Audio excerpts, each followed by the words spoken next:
Top quality और consistent performance के लिए सिर्फ सिल्वर पंप नाम याद रखना। ભારે વરસાદથી મધુબન ડેમમાં પાણીની આવક નોંધાયા અને દમણગંગા નદીમાં અત્યારે મધુબન ડેમનું પાણી છોડાઈ રહ્યું છે। 44,837 ક્યુસેક પાણી છોડાતા દમણગંગા નદીની અંદર પૂરની સ્થિતિ જોવા મળી રહી છે। દમણગંગા નદીએ રૌદ્ર સ્વરૂપ ધારણ કરતા તંત્ર સતર્ક થયું છે। નદી કાંઠા અને નીચાણવાળા વિસ્તારોમાં એલર્ટ જાહેર કરવામાં આવ્યું છે। અહીં વાપી નજીક દમણગંગા નદી પરનો કોઝવે ઓવરફ્લો થયો હતો।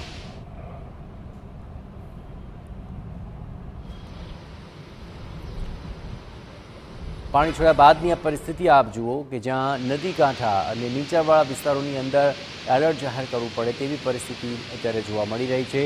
વાપી નજીક દમણગંગા નદી પરનો કોઝવે છે તેની પર અત્યારે પાણી ફરી વળ્યા છે। ભારે વરસાદ બાદ મધુબન ડેમમાં પાણીની આવક નોંધાઈ અને તેને કારણે દમણગંગા નદીમાં મધુબન ડેમનું પાણી છોડવામાં આવી રહ્યું છે। આપણે પણ જણાવીએ કે અહીં 44,837 ક્યુસેક પાણી છોડવામાં આવ્યું, જેને કારણે દમણગંગા નદીમાં પૂરની પરિસ્થિતિ જોવા મળી રહી છે અને તેને જ કારણે જુઓ આ નદીનું રૌદ્ર સ્વરૂપ અને તેને જ કારણે તંત્રને પણ સતર્ક રહેવાની જરૂર પડી છે। નદી કાંઠાના વિસ્તારોને ખાસ એલર્ટ કરવામાં આવ્યા છે। નીચાણવાળા વિસ્તારોની અંદર પણ એલર્ટ જાહેર કરવામાં આવ્યું છે। વાપી નજીક દમણગંગા નદી પરનો કોઝવે તે પણ ઓવરફ્લો થઈ ચૂક્યો છે। આ વિસ્તારોની અંદર અવરજવર ન કરવા માટે પણ લોકોને ખાસ સૂચનાઓ આપવામાં આવી છે।